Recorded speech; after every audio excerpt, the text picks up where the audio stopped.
Previously, it was the cloud that was driving the data center demand. And then thanks to, I guess we can all blame Jensen and NVIDIA for, starting this whole thing, the 23, where this AI demand has now grown through the roof. I mean, put in perspective, a typical cloud data center was about, 10 to 15 megawatts. Each of your server racks was only 5 to 10 kilowatts per se. But that now looking at the AI server racks that's coming out, I think the most recent iteration is your GB200s, 300s. Those about 100 to 150 kilowatts per rack. So that's already a 10 to 15 times from the existing cloud data centers per se. And that in turns, if you look fast forward to another end of next year, that's where your Vera Rubin and your Rubin Ultra comes. They are talking about 600 kilowatts to 1 megawatt per rack. So put in perspective, a 10 megawatt data center can only host 10 racks of these upcoming AI racks per se.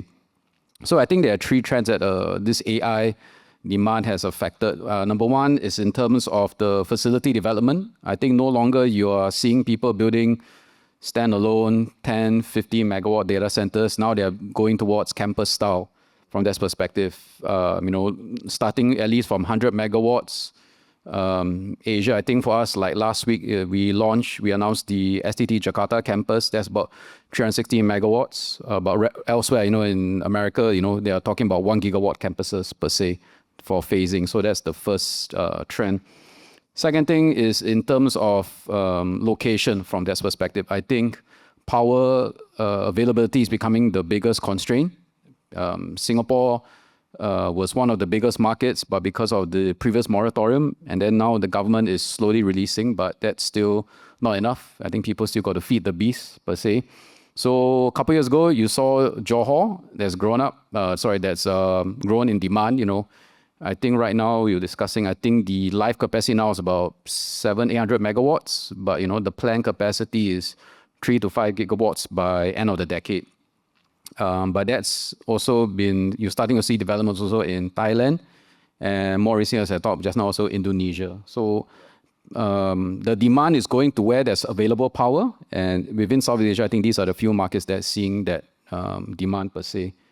And then lastly, regardless of all this, there's also a requirement for all of us to be sustainable from that perspective, right? So what we are doing also is, the data center industry is helping also to drive, number one, be more efficient, not just in terms of energy, but increasingly, I think, in terms of water as well, because there's some concerns about data centers are taking away water that could be used for your drinking, for your showering per se, instead of using it to cool answer your next ChatGPT query from that perspective.